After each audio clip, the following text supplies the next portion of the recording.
On est souvent un peu perdu, n'est-ce pas? Face à la jungle des conseils nutritionnels, des régimes super compliqués, des infos qui se contredisent tout le temps, c'est facile de ne plus savoir où donner de la tête. Et si en fait la clé se cachait derrière 3 simples chiffres? Aujourd'hui, on décortique une méthode qui pourrait bien tout changer, la règle du 5-3-1. Alors, voilà le programme. D'abord, on va décortiquer ensemble cette fameuse règle du 5-3-1. Ensuite, on verra ce qui se cache derrière le principe des 5 ingrédients, puis la structure en 3 repas, et enfin la règle d'or de la satiété.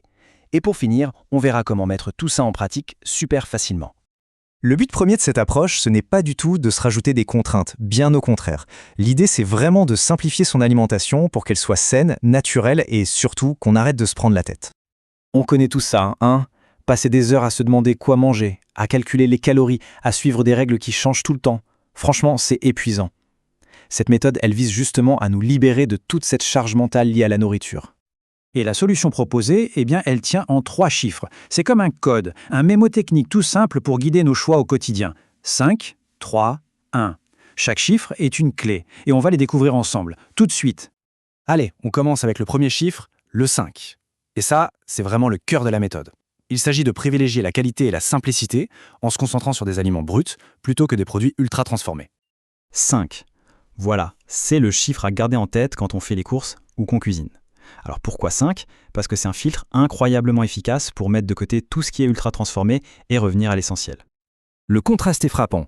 D'un côté, on a les plats préparés avec leur liste d'ingrédients à n'en plus finir, pleine d'additifs et de sucres cachés. Si l'étiquette a plus de 5 ingrédients, le conseil est simple, on évite. De l'autre côté, on a une cuisine simple, saine, une protéine, un légume, un féculent, une bonne graisse et des épices. C'est la base en fait, c'est tout ce qu'il faut. On passe maintenant au deuxième pilier de la règle, le chiffre 3. Ici, la question n'est plus de savoir ce qu'il y a dans l'assiette, mais plutôt quand on mange. L'idée, c'est de se créer une routine, une structure qui nous apporte de la régularité. 3.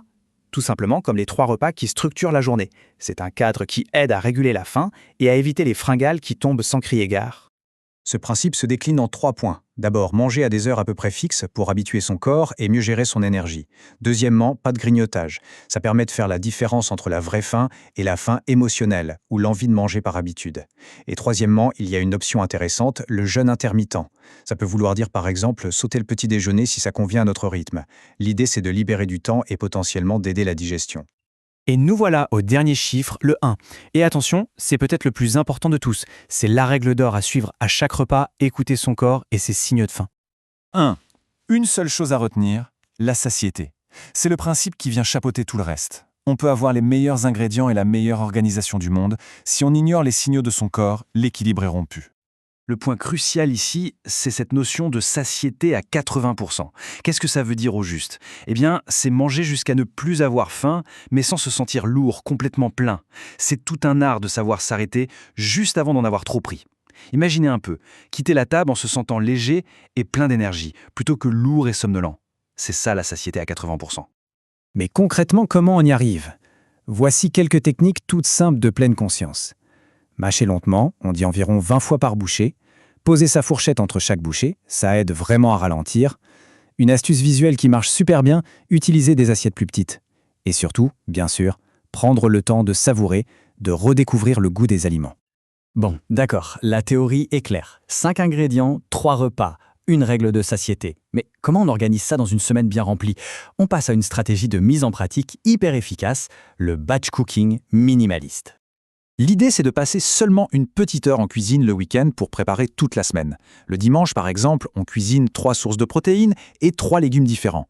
Et ensuite, chaque jour, il ne reste plus qu'à assembler un repas en combinant les éléments selon son envie du moment. C'est simple, rapide et ça garantit des repas sains, variés, avec peu d'ingrédients et sans effort au quotidien. La règle du 5-3-1 en action.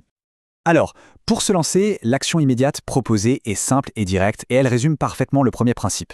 Le défi, préparer son prochain repas avec un maximum de 5 ingrédients. C'est un exercice tout bête qui peut vraiment tout changer. Finalement, après avoir exploré tous les régimes et toutes les théories compliquées, cette approche nous laisse avec une question fondamentale. C'est une piste de réflexion qui mérite d'être explorée. Après tout, et si le secret du bien-être, c'était simplement de faire moins, mais de faire mieux? Merci d'avoir suivi cette analyse.